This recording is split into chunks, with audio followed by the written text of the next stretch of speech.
श्रीमद् भागवतम स्कंद द्वितीय अध्याय 9 श्री भगवान के वचन का उद्धरण देते हुए प्रश्न के उत्तर श्लोक संख्या 39 अनुवाद एवं तात्पर्य दिए द्वारा अंतर्हितेन्द्रियार्थाय हरये आंजलिः सर्वभूतमयो विश्वं ससर्जेनं सपूर्वो शब्दार्थ अंतर्हिता अंतर्दान होने पर इंद्रिय अर्थाय समस्त इंद्रियों के लक्ष्य श्री भगवान के लिए हरये भगवान के लिए विहित अंजलि हाथ जोड़कर सर्वभूत समस्त जीवात्माओं मयः से पूर्ण विश्वम ब्रह्मांड ससर्ज उत्पन्न किया इदम यह सह उसने ब्रह्मा जी पूर्ववत पहले की भांति धन्यवाद। भक्तों की इंद्रियों को दिव्य आनंद प्रदान करने वाले पूर्ण पुरुषोत्तम भगवान हरि के अंतर्धान हो जाने पर ब्रह्मा जी हाथ जोड़े हुए ब्रह्मांड की जीवात्माओं से पूर्ण वैसी सृष्टि पुनः करने लगे जिस प्रकार वह इसके पूर्व थी।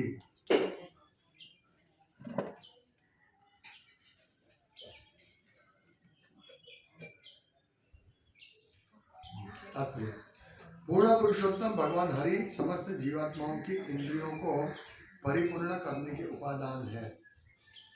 बहिरंग शक्ति की चकाचौंध से मोहित होकर जीवात्माएं परमात्मा की इच्छाओं की पूर्ति करने के बजाय अपनी इंद्रियों की पूजा प्रारंभ कर देते हैं। हरि भक्ति सूत्रोदय में निम्नलिखित श्लोक आया है।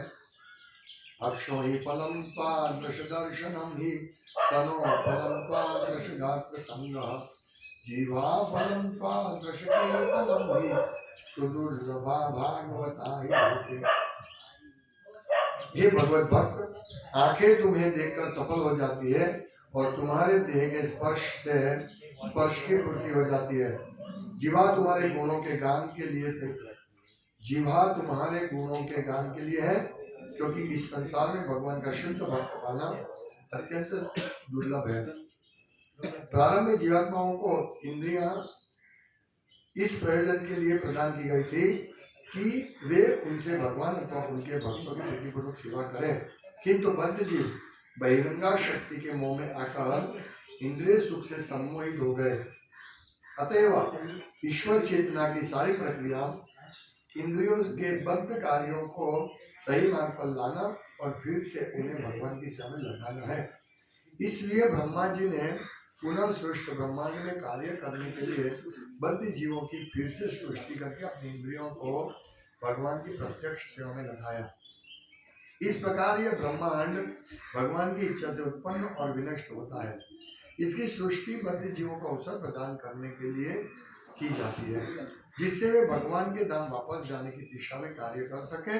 और ब्रह्मा जी, नारद जी, व्यास जी तथा उनकी मंडली इसी उद्देश्य से भगवान के कार्य में लग जाते हैं। यह कार्य इंद्रिय दृष्टि के दायरे से बद्ध जीवों का उद्धार करना तथा इंद्रियों को भगवान की सेवा में प्रवृत्त करने की सामान्य स्थिति में वापस ले जाना। किंतु निर्विशेषवादी ऐसा करने की बजाय बद्ध जीवों की ओर भगवान को भी चेतनाहीन बनाने लगे रहते हैं। बद्ध जीवों के साथ यह दुर्व्यवहार है। इंद्रियों की रुग्ण अवस्था दोष के उपचार द्वारा ठीक की जा सकती है, न कि इंद्रियों के उच्छेदन से। यदि आंखों में कोई रोग हो जाए तो ठीक से देखने के लिए उनका उपचार करना चाहिए। आंखों को निकाल लेना तो कोई उपचार नहीं होगा। इसी प्रकार सारा भवरोग इंद्रिय तृप्ति पर आधारित है और रुग्णावस्था से मुक्ति का अर्थ है कि इंद्रियों को भगवान का सौंदर्य निहारने, उनकी महिमा सुनने तथा उनके लिए कर्म करने की ओर लगाया जाए। इस प्रकार ब्रह्मा जी ने फिर से ब्रह्मांड के कार्यों की सृष्टि की। ओम ज्ञानतिमिरान्धस्य ज्ञानाञ्जनशलाकया चक्षुरुन्मीलितं येन तस्मै श्रीगुरवे नमः। नाम श्रेष्ठम अनुमपि शचिपुत्रमत्तस्वरूपं रूपं तस्यानिजामुनिपुरवादिगोष्ठीं राधाकुण्डं केवलमहो राधकमाधवासं यस्य वंदेहम श्री गुरु श्री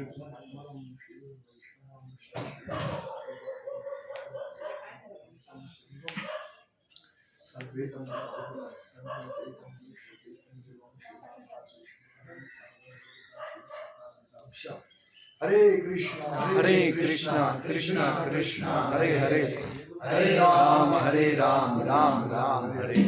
हरे कृष्ण। ये बहुत ही प्रेरणादायक श्लोक है और इससे हमें बहुत प्रेरणा लेकर सीखना है। ये श्लोक से भक्तों की इंद्रियों को दिव्य आनंद प्रदान करने वाले पूर्ण पुरुषोत्तम भगवान हरि के अंतर्धान हो जाने पर ब्रह्मा जी ने हाथ जोड़े हुए ब्रह्मांड की जीवात्मा से पूर्ण वैसे ही सृष्टि पूरा करने लगे जिस प्रकार इसके पूर्व थी। इस तात्पर्य में प्रभुपाद हमें बहुत अच्छी शिक्षा प्रदान कर रहे हैं। इसमें एक भाग है कि भक्तों का व्यवहार, भक्तों की चेतना कैसी होनी चाहिए, और दूसरा वो निर्विशेषवादी के ऊपर, दूसरे में निर्विशेषवादी लोगों के लिए उसको, वो जो लोगों को गुमराह कर रहे हैं, भगवान से दूर ले जा रहे हैं, उसकी भर्त्सना कर रहे हैं। दो पार्ट में ये प्रभुपाद का तात्पर्य है। तो ये ब्रह्मा जी ने जैसे ही भगवान अंतर्धान हुए, वो भगवान कौन है? भक्तों की इंद्रियों को आनंद देने वाले। और भक्तों का कार्य क्या है? भगवान की इंद्रियों को आनंद देना, पहला भाग। और फिर भगवान अंतर्धान होने के बाद ब्रह्मा जी ने हाथ जोड़कर फिर से सृष्टि का प्रारंभ करना शुरू किया। तो सृष्टि का प्रारंभ, सृष्टि की रचना क्यों करते हैं, ब्रह्मांड की रचना क्यों करते हैं, पहला पॉइंट आपको समझिए।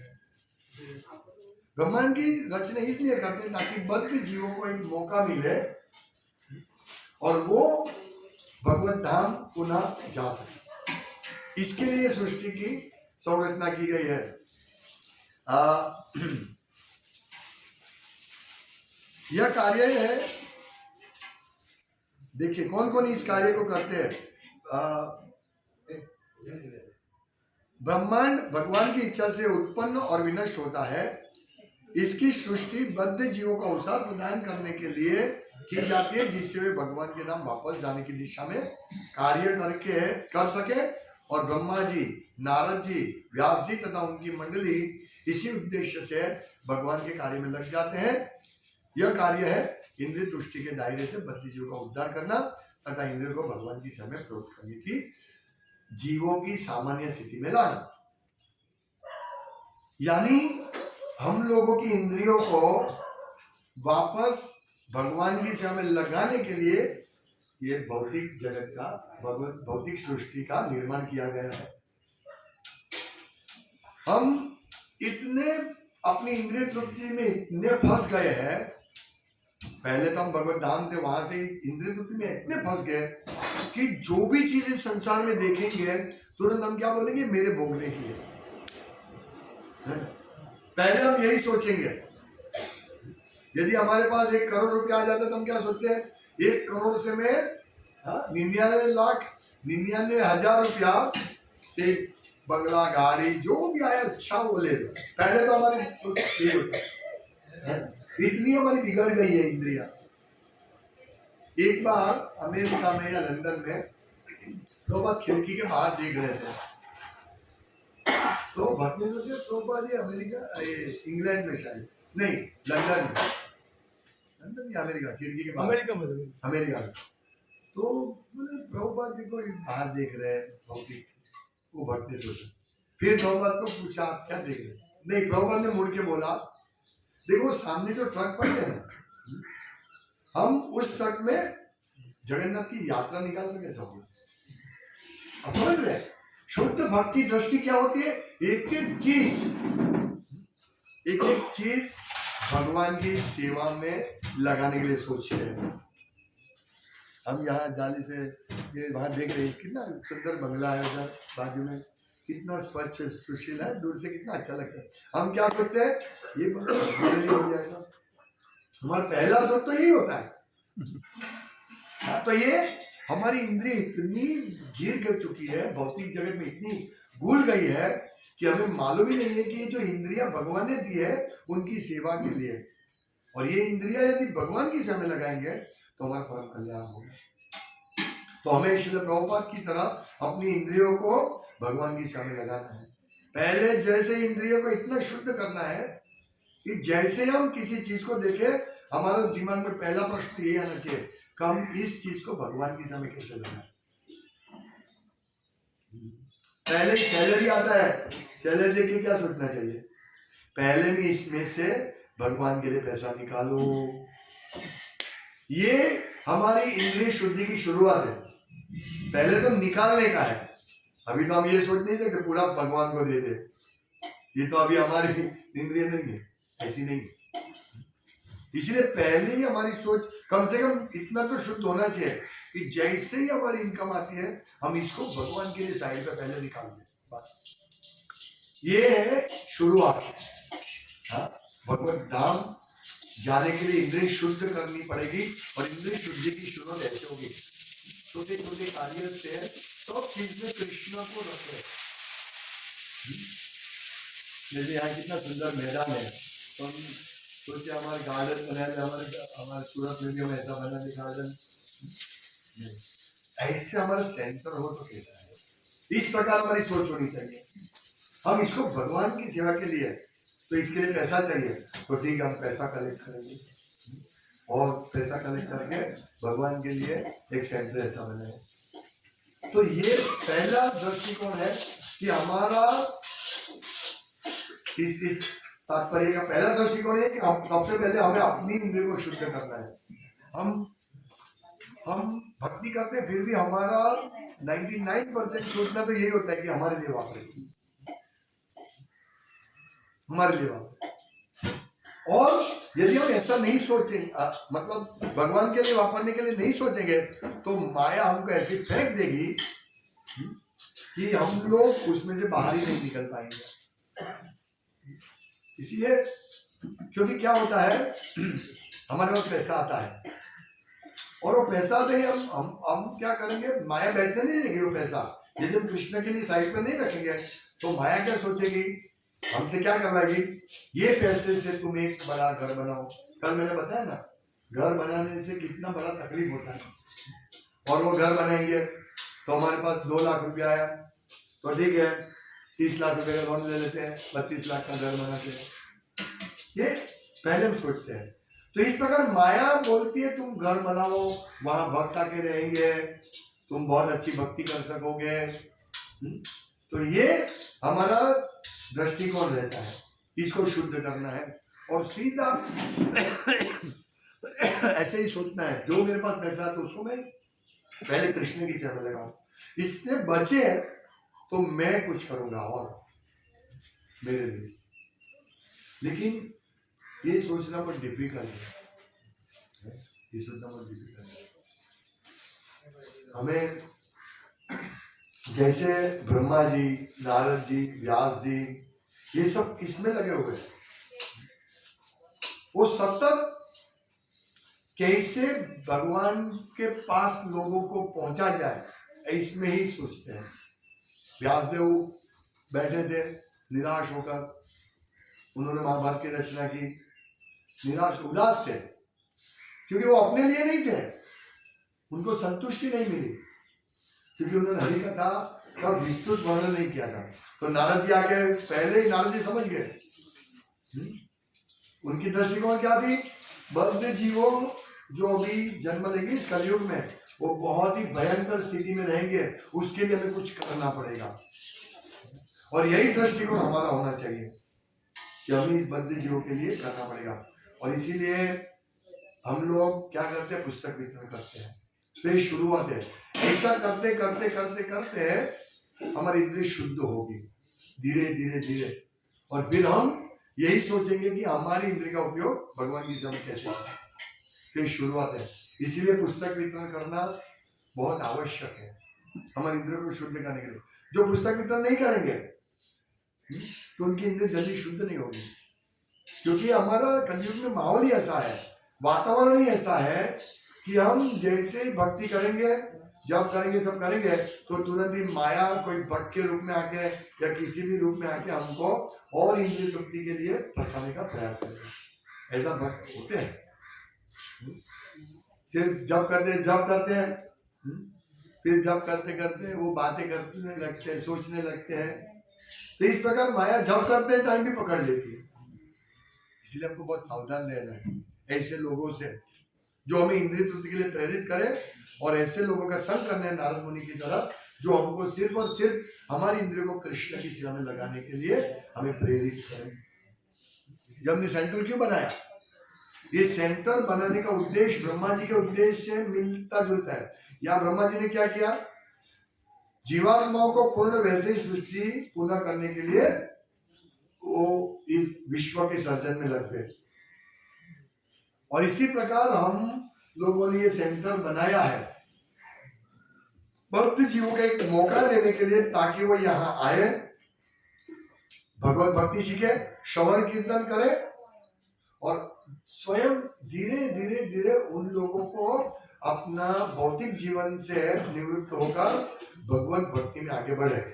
इसके लिए हम लोगों ने सेंटर बनाया है। इसलिए हम लोगों का बहुत बड़ा उत्तरदायित्व है। सेंटर बना दिया, ठीक है, अच्छा, लेकिन हमें देखिए ये ब्रह्मा जी जो है वो ऐसा नहीं बद्ध जीव के लिए कार्य कर रहे थे, नहीं, वो भी अपने शुद्धिकरण के लिए कार्य कर रहे हैं। वो तो शुद्ध है फिर भी, क्योंकि वो जितना हम सेवा में लगेंगे भगवान की, जितना हम भगवान की सेवा में लगेंगे इतना हमारा शुद्धिकरण होगा, और जितना हम लोगों को लगाएंगे उससे हमारा फास्ट स्पीड एक्सप्रेस राजधानी की तरह, और अभी वंदे मातरम की तरह हमारा हृदय शुद्ध होगा। नहीं तो हमारा लोकल में बैठेंगे, कब पहुंचेंगे मालूम नहीं, सब स्टेशन करते करते साइड पर गाड़ी साइड में निकाल दिया गाड़ी। ऐसा हमको भक्त नहीं बनना है। हमको ब्रह्मा जी की तरह एक्सप्रेस ट्रेन में राजधानी वंदे मातरम में ही बैठ जाना है, और वो है अपनी ऐसी दृष्टि रखना कि भाई मैं सब चीज भगवान की सेवा में कैसे ले जाऊं। ये बहुत सावधान है, नहीं तो इंद्रिया तो इतनी दुष्ट है कि हमको शांति से जीने नहीं देगी। यदि हमारी इंद्रियों को इंद्रिय तृप्ति में लगाएंगे तो इसका तो कोई एंड नहीं है। इंद्रिय तृप्ति को भगवान की सेवा में माया की सेवा में लगाने का कोई एंड ही नहीं है।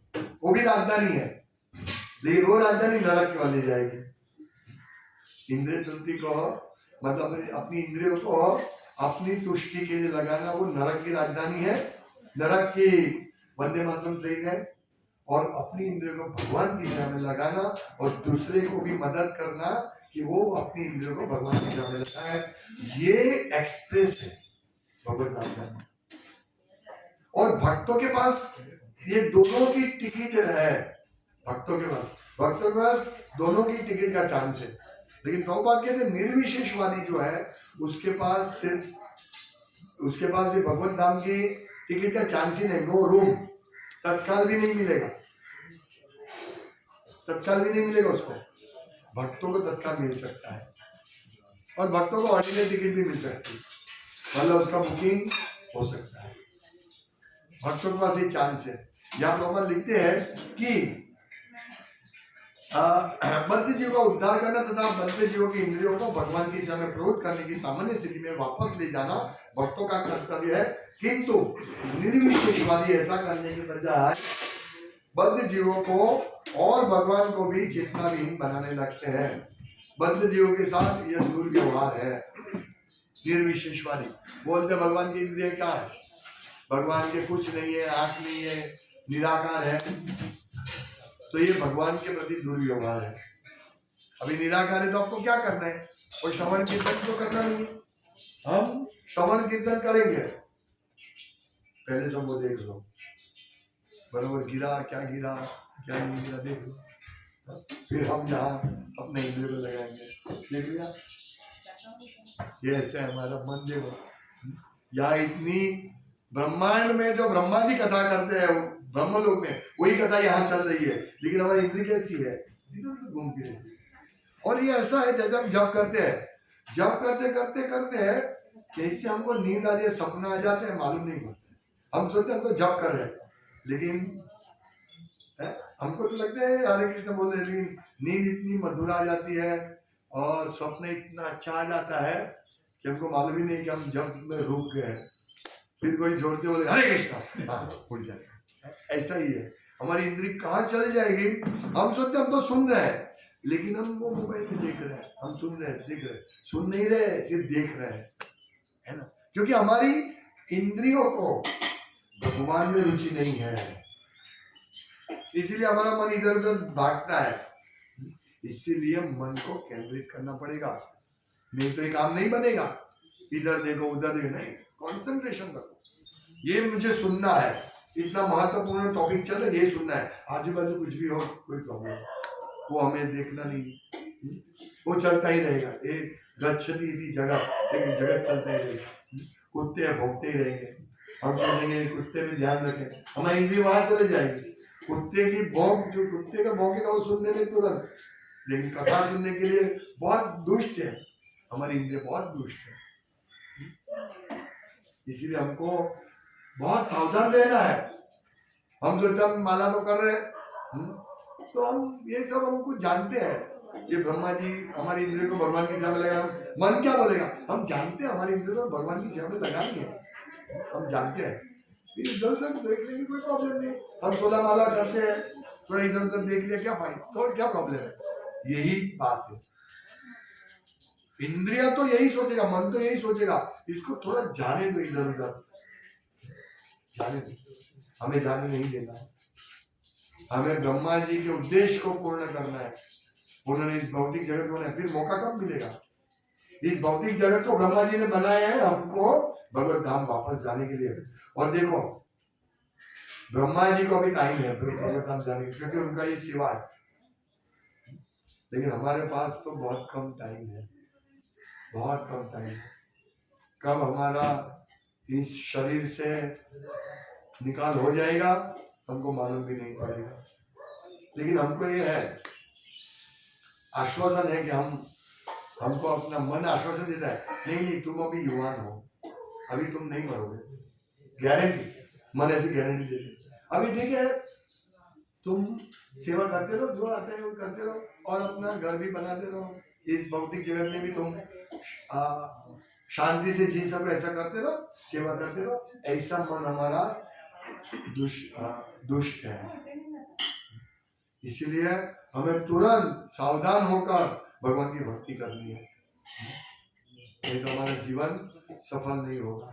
हाँ, भगवत भक्ति करने से ये लाभ तो है ही कि आपको दूसरा मनुष्य जन्म ही मिलेगा, ये तो लाभ भगवान कहते हैं ना, स्वर्गमप्य से धर्म से त्रायते महतो भया।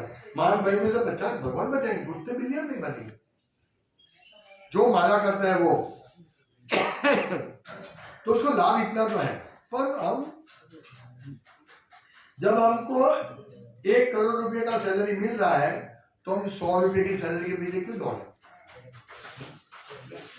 हम जितना ज्यादा सैलरी मिले उतना काम, उतने के पीछे दौड़ेंगे ना। तो ऐसा ही भगवत भक्ति 1 करोड़ का सैलरी है और हम लोग 100-200 रुपए के पीछे दौड़ते हैं। यही हमारी बात है, ये हमारी सबसे बड़ी दुविधा है। इस दुविधा से हमको निकलना है, और ये है सभी इंद्रियों को भगवान की सेवा में लगाना। माया क्या बोलती है, इसमें आनंद मिलेगा तुमको। ये ऐसे बाजू वाला जो बंगला है ना, ऐसा तुम बंगला वाला तुमको बहुत आनंद मिलेगा। बंगले वाले को जाके पूछो आनंद में नहीं, मैं इधर से बोल देता हूँ, कोई भौतिक जगत में आनंद में नहीं है, सब भागते रहते। हम कल कितने लोगों को मिले, कितने बड़े बड़े लोग थे, अकाउंटेंट थे, डॉक्टर थे, सब कोई किसी के मुंह पे हंसी नहीं थी, सब व्यग्र, इस काम करना है, वो काम करना है, इसका पास पैसा लेने हैं, सब व्यग्र व्यग्र व्यग्र। उसके बाद 2 मिनट भी नहीं है, कितने लोगों को हम मिले, सबको भगवत गीता दिया, रामायण दिया, कृष्ण दिया, वो पढ़ने का टाइम नहीं उनके पास, व्यग्र है।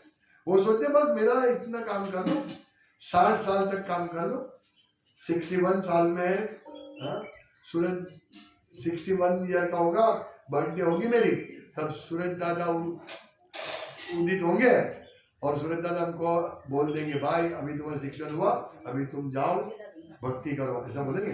नहीं बोलेंगे। ये तो हमको प्रैक्टिस करना है कि हम कैसे हमारा जीवन ढाले कि जिससे हम आज से ही अभी से भगवत धाम जाने की तैयारी में दृढ़ता से लगे। ये हमारा कर्तव्य है। हरे कृष्ण। हरे कृष्ण।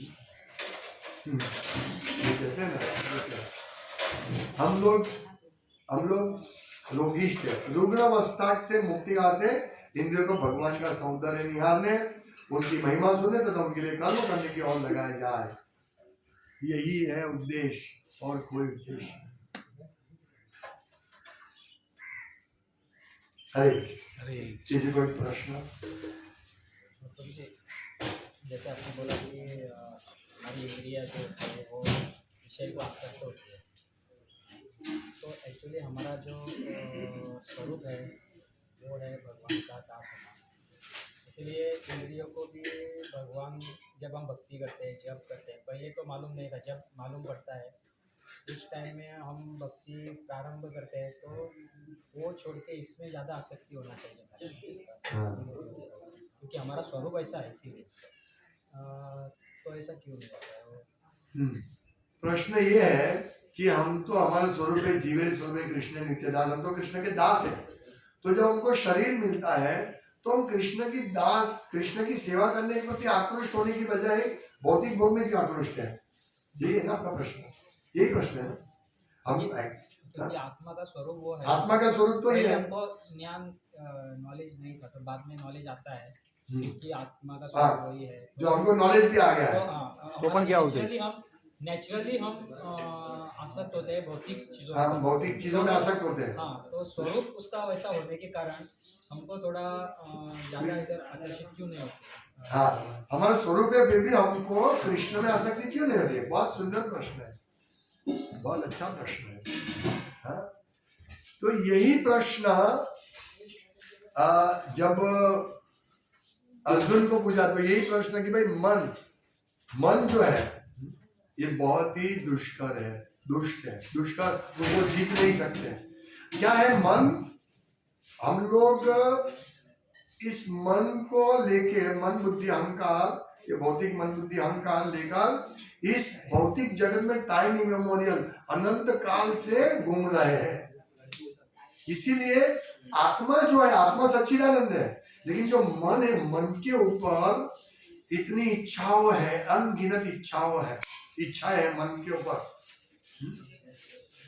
और ये सब योनि में घूमते घूमते घूमते घूमते इतना मन दुष्ट हो गया है, इसके ऊपर इतनी इच्छा प्रभावी हो गई है कि वो जो पहाड़ है, इच्छाओं का पहाड़, उसके आगे आत्मा को कुछ नहीं चलता है।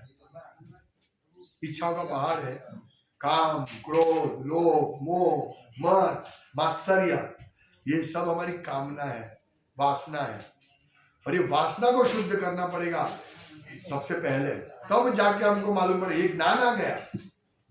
अभी समझिए कि ये है, ये गंदा है, अभी इसको साफ करना है, ठीक है? तो कैसे साफ करेंगे?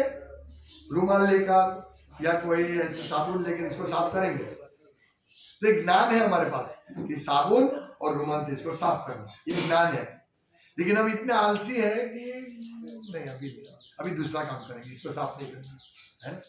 हमारे पास इतने काम है दूसरे, तो इसीलिए एक ज्ञान है और इसको साफ करना अत्यंत आवश्यक है, पर हमारा मन, हम दूसरी कार्य में इतना व्यस्त है, इसलिए इसको नहीं करते। कितना सरल है, सिर्फ कपड़ा लो और इसमें थोड़ा साबुन लगा के साफ कर दो। ऐसा ही हमारा आत्मा रेडी है ये भगवान की सेवा करने के लिए।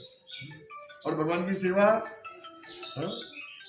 भगवान की सेवा कितनी, और भगवान की सेवा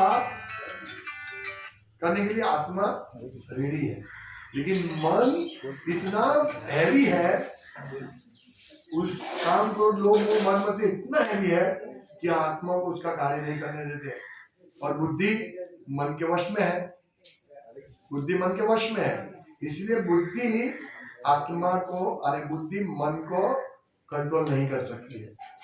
और ये कृष्ण भावनामृत प्रोसेस यही है, अपनी चेतना को, अपनी बुद्धि को कृष्ण भावनामृत बनाना। अभी जितना हम कृष्ण भावनामृत बुद्धि को बनाएंगे उतना हमारा मन ढीला होगा, इसलिए संघर्ष करना पड़ता है। मन बोलता है माला मत करो, हम बुद्धि बोलती है नहीं नहीं माला करो, लेकिन मन हैवी है, इसीलिए हम लोगों को भगवान की सेवा करने की रुचि नहीं रहती, समझा? क्योंकि मन यही बोलता है कि तुमको तो इंद्रिय तृप्ति करना है, तुमको ये करना है वो करना है, समझ में आ रहा है? वो मन पकड़ के रखा, आपको 10 लोगों ने पकड़ के रखा, मेरे पास आना है आपको, 10 लोगों ने पकड़ के, हैवी एकदम पूरा हैवी बॉडी, समझो प्रेमी कृष्ण के जैसे 10 लोग आ जाए, हाँ? और तुम कितना भी प्रयास करोगे नहीं हो सकता। मेरे पास आना है आपको, आप इधर ही बैठे, इतना ही डिस्टेंस है, नहीं आ पाओगे। लेकिन वो जो 10-11 आदमी है, उसके ये 10 आदमी के ऊपर 11वां आदमी उसका सबका बॉस है, वो छोड़ दो इसको, तुरंत आपको छोड़ देंगे और मेरे पास आ जाएंगे। तो ये है देवी ऐशा गुणमयी मम माया दुरत्यया मामे वही प्रपद्यन्ते माया में ताम तरंती थे। जो ये माया शक्ति मेरी दिव्य शक्ति है, दिव्य है क्योंकि भगवान की शक्ति है, देवी ऐशा, लेकिन उसको लागना मुश्किल है, लेकिन जो मेरे शरण में आते हैं वो लाग जाते हैं।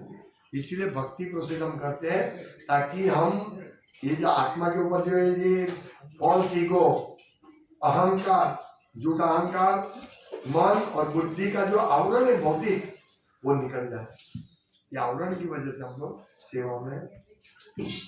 सेवा करने के लिए तैयार नहीं, समझे? अरे श्रीमद् भागवतम की जय, प्रभुपाद की जय। इसीलिए हम लोगों को सूरत से गोवा, गोवा से यहाँ वहाँ इसीलिए घूमते हैं ताकि हमारी इंद्रियों शुद्ध हो।